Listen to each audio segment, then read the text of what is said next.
Nauubos na po ang pasensya ng ilang mga depositor ng BPI. Hindi para nila na ikangay access ang kanilang mga account. Yan ay kahit sinabi na ng bangko na naayos na nila ang problema sa kanilang sistema. Ayon sa isang eksperto sa larangan ng information technology o yung IT, baka nakasabay-sabay ang mga depositor sa pag-check sa kanilang mga account kaya nagkaroon ng traffic congestion sa sistema. Nakatutok si Bernadette Reyes. May mga balisa pa ring depositors ang bangkong BPI. Meron pa kasi sa kanilang hindi maka-access sa kanilang account gamit ang ATM machines, internet at mobile banking. Ito ay sa kabila ng pinakahuling advisory ng BPI na maaari na raw ma-access ng kanilang mga account holders ang lahat ng mga electronic channels. Yun nga lang, maaaring mahirapan daw maka-access dahil sa dami na inaasahang sabay-sabay na transaksyon. Pero inaasahan nilang magbabalik normal din ito.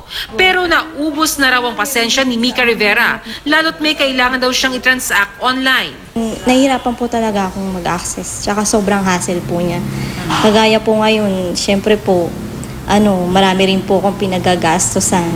Ayon sa isang IT expert, ganito raw ang mangyayari kung sabay-sabay na nag-access ng online at mobile banking ang karamihan sa 8 million depositors ng BPI para mag-transact. Para kasi para yung may pipe na doon ka dadaan. So, isipin natin parang EDSA.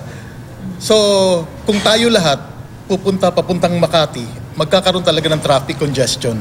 So, ito yung nangyayari ngayon. Lahat ng tao nag-check ng account nila at dahil dyan, nagkakaroon tayo ng congestion sa system nila.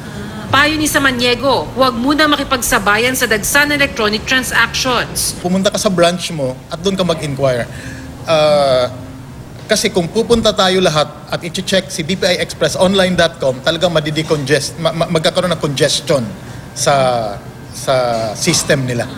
Tumangging magpaunlak ng panayam ang BPI.